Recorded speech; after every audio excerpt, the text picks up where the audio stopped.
예, 가계부채가 또다시 오르면서 1,200조 원을 넘어섰습니다. 이 경기가 좀처럼 살아나지 못하고 있는 가운데 빚만 늘고 있는 상황이라 우려의 목소리가 높아지고 있는데요. 오늘 경제부 성승환 기자와 함께 자세한 이야기 나눠보겠습니다. 어서 오세요. 예, 예, 제가 조금 전에 빚이 1,200조 원이라고 말씀을 드렸는데 자, 사실 월급쟁이다 보니까 감이 잘 오지는 않습니다. 자, 1,200조 원이 어느 정도 규모인 건가요? 일단은 시청자 여러분들도 아마 감이 잘 안 오실 텐데요. 예. 한국은행에서 2002년 4분기부터 관련 통계를 집계하기 시작했거든요. 그 이후로 역대 최대 규모라고 보시면 되겠습니다. 지난해 국내 총생산, 그러니까 한국 안에서 우리나라 국민, 그리고 우리 기업, 그리고 외국 기업이 벌어들인 1년 동안 벌어들인 게 이제 국내 총생산인데 이게 한 1,500조를 좀 넘습니다. 아직 정확한 수치가 나오지는 않았는데 예. 그러니까 이거와 비교하면 국내 총생산 대비 한 80% 정도가 된다라고 보니까 막대한 금액이라고 볼 수가 있겠죠. 예.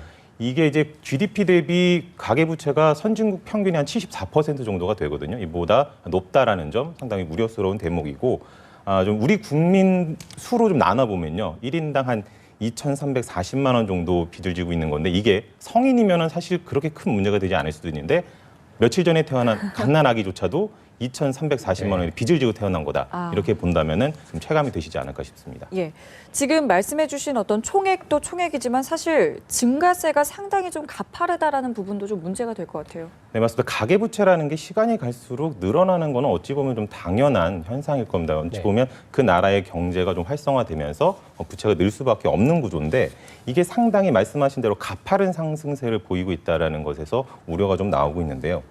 기존에는 좀 기존 자료를 살펴보면은 분기당 한 10조 원에서 20조 원 정도씩 증가를 했거든요. 근데 지난해 2분기 이후에는 30조 원 이상씩 늘고 있어요. 네. 그리고 지난 4분기에는 41조 원이나 늘었거든요. 이렇게 보면 확실히 많이 늘고 있다는 것이 좀 체감이 될 거고 이게 또 역시 분기 기준으로는 사상 최대 증가폭을 한 분기 만에 기록을 한 겁니다. 그래서 지난해 1년 동안 122조 원이나 늘었습니다. 그러니까 전체가 1,200조 원인데 122조 원이니까 11.2%거든요. 예. 그러니까 1년 만에 11.2%가 늘었다는 것. 물론 2006년에 이제 11.8% 는 적이 있는데 그 이후로도 역대 최고, 그러니까 손에 꼽을 정도로 굉장히 급격하게 늘고 있다고 볼 수가 있겠습니다. 예, 지금 뭐 미국이 금리 인상을 하겠다고 했고 실제로 한번 했는데 이렇게 되면은 우리도 이제 뭐 반대적으로 우리도 이제 금리를 인상해야 될 수밖에 없지 않겠습니까? 그렇게 되면 말씀해주신 대로 가계부채에 대한 부담이 더 우리는 늘어날 거고 그런데 예상보다 미국 금리의 인상 속도가 조금 느려지고 있는 것도 사실이고 네. 자 그러면은 뭐 반대로 우리가 큰 위기가 없다 또 이렇게 봐도 되는 겁니까? 그렇게 보일 수도 있습니다. 그러니까 미국이 금리를 올린다고 했을 때 말씀하신 대로 외국인 자금이 한꺼번에 빠져나가면서 네. 그러면 우리도 그 외국인 자금 이탈을 막기 위해서 금리를 올릴 수밖에 없고 그렇게 되면 결국엔 그러니까 돈을 맡긴 사람들은 돈을 벌지 몰라도 돈을 빌린 사람들은 이자 부담이 늘어나는 거기 때문에 예. 경제 내관이 될 수 있다 이런 우려가 나왔거든요. 그러니까 좀 위기가 그런 면에서는 좀 사라졌다라고 보일 수도 있는데 이게 좀 다르게 좀 봐야 될 게 대출이라는 게 쉽게 생각을 하면 카드라고 생각하시면 됩니다. 그러니까 미래에 내가 소득을 얼마가 있을 것이다라는 걸 생각을 하고 미리 당겨서 쓰는 거거든요. 그쵸. 예. 그러니까 건전한 대출 관리를 하기 위해서는 내가 얼만큼 벌 수 있다라는 것을 가늠하고 그 안에서 자신이 감당할 수 있는 부분들을 이제 대출을 받아야 되는데 지금 보면은 소득 증가율보다 부채 증가율이 상당히 빠릅니다. 말씀드린 대로 뭐 1년 만에 지금 막 11%씩 이렇게 오르고 있는데 그 지난해 가구당 소득 증가율을 보면 1분기에 2.6% 늘었고 2분기에 2.9%, 3분기에는 0.7% 늘어났는데 그쳤거든요. 그러니까 예. 부채가 빚이 돈 버는 것보다 빚이 너무 많이 늘어나고 있는 거예요. 그런데 또 그러면 앞으로 돈 벌 것은 어떠냐? 그러니까 가계들한테 이제 그 소비자 동향 조사를 한국은행에서 실시를 하는데 거기서 가계 수입 전망 지수가 있습니다. 가계가 6개월 후에 가계 수입이 어느 정도 될 것이다라고 좀 전망하는 부분이 있는데 이게 1월에 그 98%로 이제 2%포인트 떨어졌거든요. 그러니까 이게 100이면은 현재 유지, 100보다 낮으면은 이게 앞으로 더 지금보다 안 좋아질 거다라고 생각을 하는 거거든요. 그러니까 98이 어느 정도냐면 작년 6월 메르스 사태 때 정도 수준이거든요. 그러니까 사람들이 인지하는 게 굉장히 안 좋습니다. 미래에도 내가 돈을 못 벌 거라고 생각하는 사람들이 훨씬 많다는 거죠.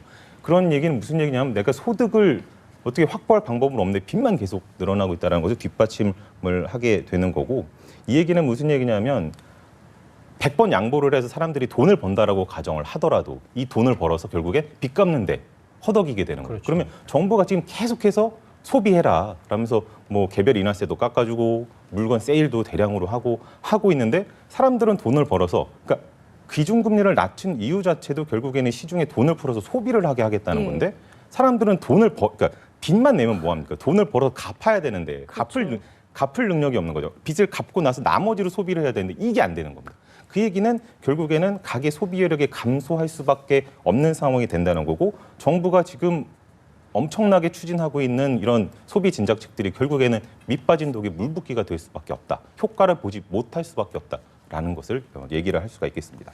그 조금 전에 정부 얘기하셨잖아요. 가계부채를 줄이겠다고 정부는 계속해서 얘기를 하고 있는데 왜 이렇게 급증하고 있는 겁니까? 일단은 뭐 대표적으로 정부 전 이제 최경환 부총리도 그렇게 얘기를 했었고 특히 심지어 이제 박 대통령도 취임에 계속해서 가계부채를 잡겠다라는 네. 것을 수차로 공언을 좀 해왔었거든요. 그런데 이제 경기 회복세가 미약한 거죠. 경기가 살아나야 그러면 이제 그러니까 경기라는 게 결국에는 이제 일자리가 늘어나고 기업들이 수출이 잘 되고 기업들이 막 하면 자연적으로 투자 금액이 이제 일자리로 이어지고 그럼 가게들이 또 돈을 벌고 그럼 가게가 또 쓰고 기업은 다시 또 돈 버니까 더 투자를 하게 되고 이렇게 선순환이 돼야 되는데 이게 끊긴 거거든요. 연결고리가.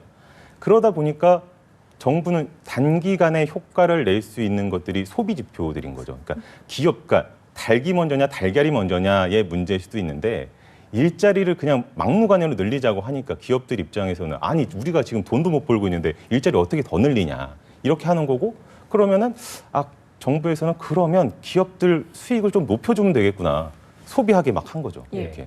이렇게 할 수밖에 없었던 거가 이제 정부가 계속해서 이제 소비 내수 진작책으로 소비할 수 있는 것들을 내놨고 한국은행은 게다가 기준금리를 막 낮추면서 지금 역대 최저금리가 됐거든요. 그러니까 사람들이 아무래도 이렇게 돈을 빌리는데 이거를 사실 뭐 앵커분들도 그러시겠지만 물건 살 때 대출 받아서 뭐 이렇게 텔레비전 사거나 그러진 않잖아요. 네. 집 산단 말이죠. 그러니까 이제 그 정부의 내수 부양책 자체도 약간 부동산 시장에 좀 맞춰져 있는 경향들이 있거든요. 이렇게 뭐 새 경제 정책 운용 방향이나 이런 게 나와도 뭐 어디에 뭐 그린벨트 풀어서 아파트 대량으로 만들겠다. 부동산 시장을 좀 활성화하는 그런 방안. 왜냐하면 우리 사람들이 지금 현금은 없고 거의 부동산에 묶여 있는 경우들이 많거든요. 이 자산을 늘려주겠다. 그것도 자산이니까. 예. 그런 식으로 이제 재산 불려주기 형식으로 정부가 가다 보니까 사람들이 결국에는 소비 여력은 계속해서 없는 수준들이 되는 거고 이게 또 2월부터 이번 달부터 이제 들어보셨을 겁니다. 이제 여신 심사 예. 선진화 가이드라인이 올해부터 이제 수도권에서 시작이 됐거든요. 이번 달부터 그러다 보니까 이제 막차를 타려고 사람들이 막 대출을 받은 경향들도 좀 영향을 미치는 것으로 볼 수 있을 것 같습니다. 예, 지금 뭐 마지막에 정부에서 2월부터 하는 이 여신 심사 강화 이 대책을 말씀해 주셨는데 사실 저도 지금 집단 대출을 받아야 되는 입장이라서 상당히 마음 졸이면서 이 발표를 봤던 기억이 납니다만 자, 그 정부 대책들이 어떤 것들인지 저희가 좀 구체적으로 알 수 있을까요?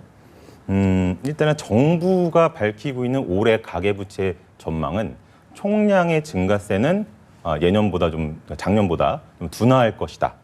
그러면서 구조 개선 속도는 좀 가속화할 것이다. 이렇게 좀 보고 있습니다. 그러니까 예. 무슨 얘기냐면 정부에서 추진하고 있는 그런 구조 개혁들이 성과를 나타낼 것이다라고 좀 보고 있는 건데 일단은 가계 대출을 잡기 위해서 정부가 추진하고 있는 거는 일단 소득을 보고 다 아시겠습니다만 소득을 보고 대출액을 산정을 해주겠다. 예전엔 담보로 받지만 지금 소득 얼마나 버느냐를 보고 해주겠다. 그리고 대출에 단순히 예전에는 그냥 그 아파트 가격이 얼마냐, 그럼 거기서 내가 빌릴 수 있는 금액이 얼마냐 이런 식으로 봤는데 지금은 이제 내가 예를 들면 뭐 마이너스 통장을 만들었다든지 아니면 뭐 다른 데서 급하게 그냥 뭐 카드론을 썼다든지 이런 것까지 다 빚으로 봐서 좀 보게 하겠다. 그러니까 가계부채를 그러니까 빚을 내기가 대출을 받기가 좀 쉽지 않게 만든 경향이 있고 그러니까 처음부터 원금 이자를 함께 갚도록 하고 있습니다. 지금은 이제 어떤 식이냐면 아파트를 딱 사고 아파트를 딱